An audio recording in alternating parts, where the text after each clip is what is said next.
जब सर्वोच्च न्यायालय का आदेश आ गया, तो हर चीज के लिए संविधान में एक गजट पेश करके और पुनः जो है पार्लियामेंट से उसके लिए नियम बना करके हर चीज का ये नहीं किया जा सकता है।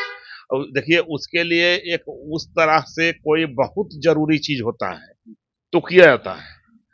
तो क्या 14 लाख अभ्यर्थियों का भविष्य अब अधर में अटका हुआ है, ये जरूरी नहीं है? देखिए 14 लाख नहीं, 14 करोड़ भी भविष्य अधर में लटका रहेगा, लेकिन अगर जरूरत होगा तभी सरकार करेगी। हर चीज के लिए खंडन नहीं, ये अगर भगवान के यहाँ से बना है कि आदमी पैदा लेता है और मरना अनिवार्य है। अगर आदमी को अगर मरना ही भगवान बंद करा देंगे तो आदमी को रहने का, खड़ा होने का जगह मिलेगा, रोज पैदा होगा। हर चीज के लिए केंद्र सरकार गजट में शुरू कर दे, हर फैसला सुप्रीम कोर्ट का आता है उसमें गजट में फ्री करे, हर लोग वही डिमांड करेंगे, तो देश के संविधान और जो व्यवस्था बनी हुई है वो व्यवस्था चरमराएगा।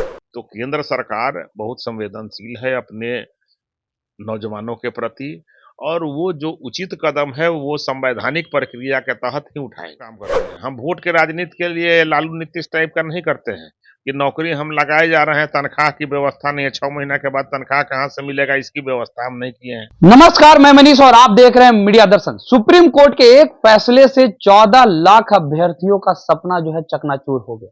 मैं बात कर रहा हूं एनआईओएस से डीएलईडी किए हुए अभ्यर्थियों का। अब अभ्यर्थी किसी भी शिक्षक भर्ती प्रक्रिया में वो शामिल नहीं हो पाएंगे, क्योंकि सुप्रीम कोर्ट ने फैसला लिया है कि 18 महीने का जो ये कोर्स है ये अमान्य है। इसी मुद्दे पे बात करने के लिए हमारे साथ मौजूद है भाजपा के प्रवक्ता अरविंद सिंह जी।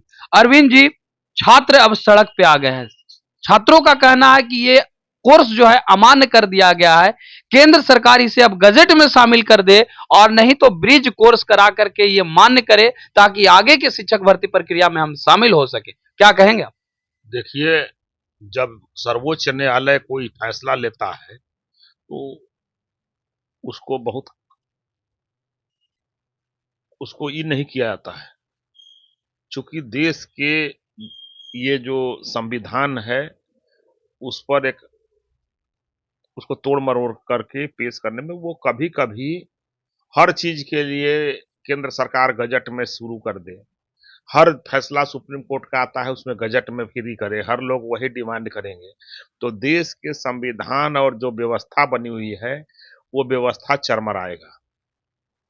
अगर भगवान के यहाँ से बना है कि आदमी पैदा लेता है और मरना अनिवार्य है, अगर आदमी को अगर मरना ही भगवान बंद करा देंगे तो आदमी को रहने का, खड़ा होने का जगह मिलेगा, रोज पैदा होगा। तो नहीं, आपने तो कहा कि मैंने जो बोला उसको समझिए, मेरा कहने का मतलब है सुप्रीम कोर्ट सर्वोच्च न्यायालय ने आदेश किया कि ये अमान्य है। तो जब सर्वोच्च न्यायालय का आदेश आ गया तो हर चीज के लिए संविधान में एक गजट पेश करके और पुनः जो है पार्लियामेंट से उसके लिए नियम बना करके हर चीज का ये नहीं किया जा सकता है। और देखिए उसके लिए एक उस तरह से कोई बहुत जरूरी चीज होता है तो किया जाता है। तो क्या 14 लाख अभ्यर्थियों का भविष्य अब अधर में अटका हुआ है, ये जरूरी नहीं है? देखिए 14 लाख नहीं, 14 करोड़ भी भविष्य अधर में लटका रहेगा, लेकिन अगर जरूरत होगा तभी सरकार करेगी। हर चीज के लिए खंडन नहीं, ये नहीं होगा। डीएलईडी के लिए सर्वोच्च न्यायालय ने जब आदेश दिया है तो उसके लिए अपील में जाएं, अभी अपील में उसके लिए जाएं, उसके लिए सर्वोच्च न्यायालय में जगह बना हुआ है, तो उसमें जब एकदम फैसला नहीं होगी तो उसके बाद सरकार के विचार करेगी। सुप्रीम कोर्ट ने यह कह दिया है कि अब कोई अपील दायर नहीं हो पाएगा। अब सिर्फ और सिर्फ अभ्यर्थियों का आशा केंद्र सरकार से जुड़ी है। आपके ही एमएलसी जीवन कुमार ने कहा कि गजट में शामिल करवा दिया जाना चाहिए या ब्रिज कोर्स करवा देना चाहिए। आप ही के साथ जो गठबंधन में है चिराग पासवान, उन्होंने भी कही है कि मैं चाहूंगा कि गजट में शामिल करवा दिया जाए। उपेंद्र कुशवाहा भी इस बात को कह रहे हैं। पूर्व में आप ही के पार्टी से जुड़े हुए सच्चिदानंद राय ने तो यहां तक कह दिया कि अभ्यर्थी आंदोलन कर दे, मैं उनका साथ दूंगा। तो फिर कहीं ना कहीं 14 लाख अभ्यर्थियों का सोचना तो पड़ेगा। सच्चिदानंद राय जी हमारे पार्टी से जुड़े हुए नहीं हैं, अभी पहले थे, प्रशांत किशोर जी के पार्टी से पहले थे, मैं हैं। पहले और जहां तक बात है, केंद्र सरकार अपने देश के नौजवानों के भविष्य के बारे में सबसे अधिक चिंतित है। उनके लिए वो पुरजोर व्यवस्था कर रही है, सारा चीज के लिए उनको अध्ययन है, लेकिन जो पॉसिबल चीज है वही कर सकता है। और जहां तक बात है उस पर जरूर भारत सरकार के मानव संसाधन मंत्रालय विचार कर रहा होगा, मुझे जानकारी नहीं है। और देखिए, डिमांड कर देना, डिमांड करना बहुत आसान है, पूरा करने का क्या प्रक्रिया है, कानूनी क्या चीज है, जो हमको नहीं जानकारी है। लेकिन केंद्र सरकार, देखिए, हर एक देश के माननीय प्रधानमंत्री जी इतने संवेदनशील हैं कि देश के एक एक व्यक्ति को 41 मजदूर वहां फंसे हुए थे, उनके लिए दुनिया का सारा तकनीक लाग करके वो पहाड़ के अंदर से उनको निकाला गया। तो प्रधानमंत्री जी, ये 14 लाख का विषय है, सारे चीजों पर उनका ध्यान है। और जो भी उचित कदम होगा वो सरकार, केंद्र सरकार जरूर उठाएगी। लेकिन क्या होगा, इस पर क्या करेगा सरकार, ये अभी मैं नहीं कह सकता हूं, क्योंकि मेरा विषय नहीं है। अगर बात की जाए तो चिराग पासवान हो, जीवन कुमार हो, कहीं ना कहीं इन लोगों को यह जानकारी होगी कि हाँ, गजट में शामिल करना छात्रों के हित में होगा, इसीलिए उन्होंने ये बात रखी है।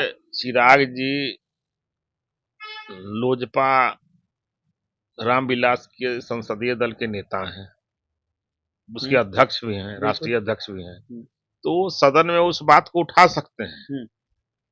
जीवन कुमार विधान परिषद के सदस्य हैं, वो भी सदन में इस बात को उठा सकते हैं, जहां जगह है वहां पर भी वो बात को पहुंचा सकते हैं। तो उसको वहां पहुंचाएं, वहां से क्या मतलब छन करके आता है उसको देखें।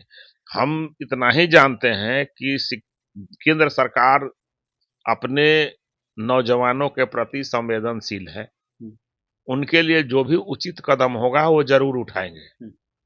किस तरह से उसका परिमार्जन हो, हम भी चाहेंगे कि ये सारे लोगों का कहीं ना कहीं परिमार्जन हो, इनके लिए अच्छा से अच्छी व्यवस्था हो, जो भी संवैधानिक प्रक्रिया के तहत जो उचित है वो कदम सरकार उठा करके इनका कल्याण होना चाहिए। हाँ, क्योंकि अगर बात की जाए तो अभ्यर्थी का कहना है कि हम लोग 14 लाख हैं, अगर एक परिवार में 5 सदस्य भी जोड़ लिया जाए तो 90 लाख से करोड़ के बीच में हम लोग हो जाएंगे। तो उस स्थिति में हम लोग, अगर केंद्र सरकार फैसला हम लोग के पक्ष में नहीं लेती है तो फिर हम लोग विरोध में भी जा सकते हैं। तो क्या लगता है, नुकसान भी होगा? देखिए, विरोध में जाए, सपोर्ट में जाए, इससे बहुत फर्क नहीं पड़ता है। हम लोग सारा कार्य वोट के लिए नहीं करते हैं, इसको समझ लीजिए। देश बचेगा तो सरकारें बनेगी, बिगड़ेगी, आएगी जाएगी। हमारे स्वर्गीय पंडित अटल बिहारी वाजपेयी जी कहते थे, सरकारें आते रहती हैं, जाते रहती हैं, लेकिन देश के लिए जो उचित निर्णय है वो होते रहेगा। देश के लिए, नौजवानों के लिए जो उचित फैसला है वो जरूर केंद्र सरकार लेगी, लेकिन इसके लिए नहीं कि हम वोट के राजनीति के लिए सब काम करते हैं। हम इसलिए करते हैं कि नौजवानों का भविष्य उज्जवल हो, नौजवानों को रोजगार मिले, उनकी शिक्षा व्यवस्था, पढ़ाई बेकार नहीं जाए, इसके लिए हम काम करते हैं। हम वोट के राजनीति के लिए लालू नीतीश टाइप का नहीं करते हैं कि नौकरी हम लगाए जा रहे हैं, तनख्वाह की व्यवस्था नहीं है, 6 महीना के बाद तनख्वाह कहाँ से मिलेगा, इसकी व्यवस्था हम नहीं किए हैं। सरकार जो है रोज कहेगा कि इतना हम कर दिए और उसके बाद तनख्वाह की व्यवस्था नहीं है। लालू जी के जब चारा घोटाला वाला समय था, पीरियड था, आज से 25 साल पहले, तो स्थिति होती थी कि 6 महीना में एक बार सैलरी आता था, लोग देखता था कि दूज के चांद कब उग रहा है। तो उस तरीका का। तो अभी फिर माननीय मुख्यमंत्री जी वही काम किए हैं। तो केंद्र सरकार बहुत संवेदनशील है अपने नौजवानों के प्रति, और वो जो उचित कदम है वो संवैधानिक प्रक्रिया के तहत ही उठाएंगे।